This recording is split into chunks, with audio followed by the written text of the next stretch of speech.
this is Data Goes Ballistic, Part 16. If there was one thing Riker loved, besides the sexual favours of green cadets, it was piloting shuttlecraft. Data pondered this as he held his hand near the comm panel in Shuttle Bay 3. Why should one love to pilot a shuttlecraft? It was just one more thing he had never really thought about. Nevertheless, Riker would use any excuse to do so, and Data had to admit Riker was fairly skilled for a humanoid. Data waited until just the time had calculated and pressed the comm panel. Data to Captain. It was several seconds before Riker answered, his voice thick with indulgence. Troy was still there, as Data heard her giggling in the background. Riker here. Sir, I am sorry to disturb you. While Commander LaForge was working on the holodeck, he received a message of a problem with the outer hull of the port nacelle. He called me to the confer. The scanners seem to be malfunctioning as well. I had better be broke, since I broke them. And I believe there is damage to the hull. As you know, sir, we should not beam anything out near the nacelle. I believe a repair team should take a shuttle and investigate. Okay, Data, prepare a shuttle launch in Bay 3. I'll be right there. Data now distinctly heard Troy groan with dismay over the comm link. Riker out. Oh yes, he had prepared a shuttle all right.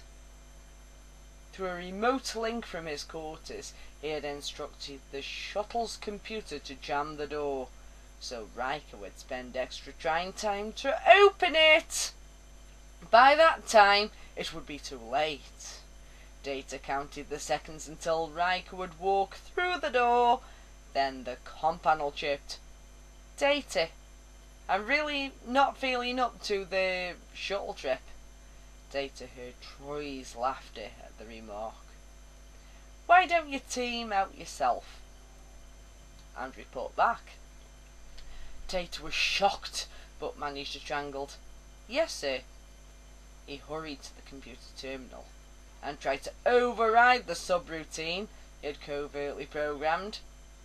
At least they did not station spies in his quarters, but he could not. He had, it seemed, written the subroutine too well. Only a few seconds were left now before the force field would fail and the bay would be decompressed. He hurried towards the exit, but the doors opened before they should have. Odd. Then he realised someone was entering from the other side. It was Geordie. Hi, Data, the captain called me and said something about hull damage on the... With a snap, the force field on the bay dock failed. Air howled out of the doors, sweeping Geordie and Data with it. Data had time to see the guards in the control, both slapping their comm badges in panic before he shot across the threshold and into space. The howling wind was gone. It was quiet here. Data had never actually been in a vacuum before. The Starfleet engineers had only subjected him to very low pressures and extrapolated from there. Of course, Data knew Laura had survived in space for a long time.